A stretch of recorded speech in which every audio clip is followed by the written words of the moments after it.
Tuto sur le positionnement absolu.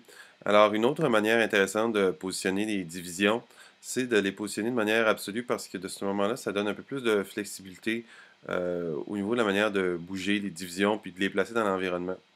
Alors, voici. Donc, je suis dans une mise en page avec un wrapper relatif, tout ce qui est de plus classique, 3 colonnes. Donc, je me positionne dans le centre. Donc, admettons que j'ai pas de texte ici, que j'en ai, ça ne changerait pas grand-chose. Je vais me positionner dans mon code pour être bien certain que je suis à la bonne place. Donc, je suis dans ma colonne du centre, puis je suis dans le contenu de la colonne du centre. OK, voilà. Donc, j'ai une division pour ma colonne du centre et j'ai une division pour le contenu de ma colonne de centre. Tout ça, je n'ai pas positionné, pas choisi d'attribut de positionnement.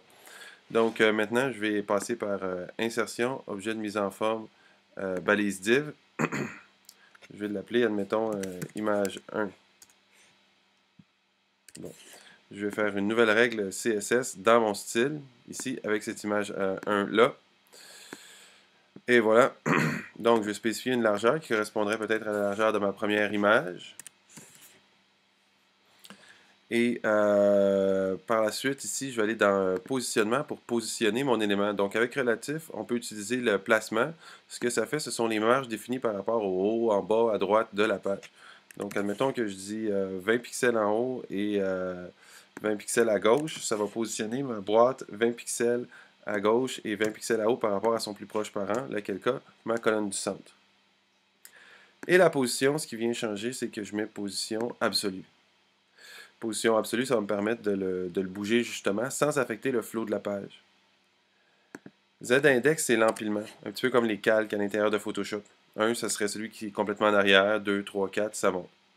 Voilà, donc je paye sur appliquer, je paye sur OK, je paye sur OK. Donc voici, j'ai une division de type absolu. Lorsque je clique dessus, ce qui est intéressant de voir, c'est qu'il y a une petite poignée ici. On va voir son usage un petit peu plus tard. Donc pour placer par exemple mon image à l'intérieur de ça, tiens, je vais juste faire je vais le positionner comme ça va être intéressant. Faire un paragraphe pour ça. Donc positionner mon image, insertion image. OK. Je vais en chercher, admettons, une image. OK. Donc mon image est positionnée maintenant à l'intérieur de ma division.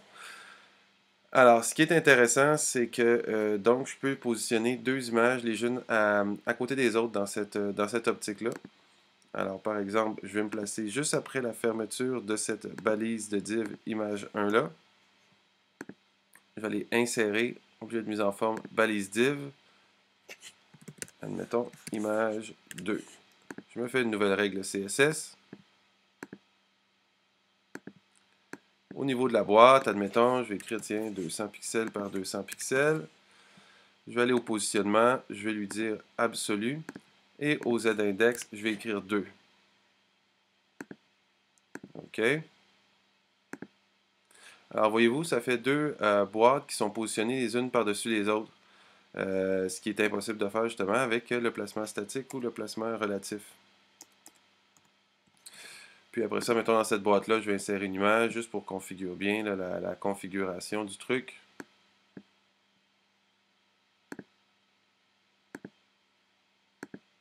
Voilà, donc j'ai deux images, une par-dessus l'autre, disposées dans l'espace.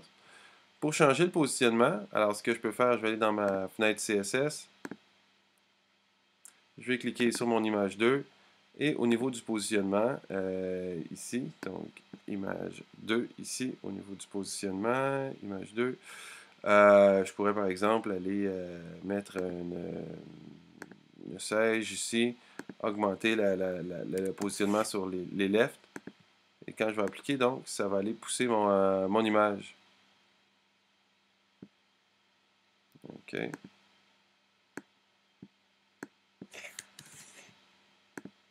Voyez-vous? Donc, ça pousse le contenu de la boîte vers la gauche. OK? Avec l'attribut placement.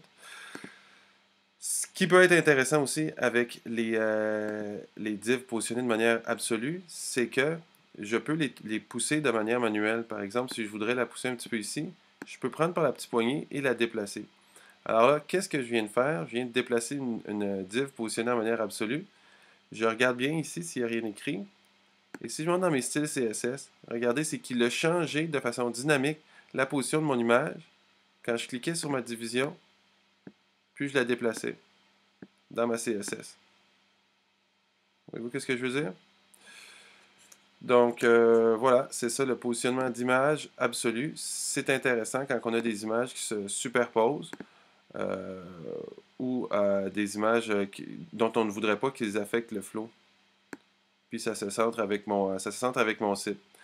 Juste noter que Photoshop, quand il fait les slices, par exemple, c'est juste ce qu'il fait. Il fait des divisions en position absolue. D'accord, voilà.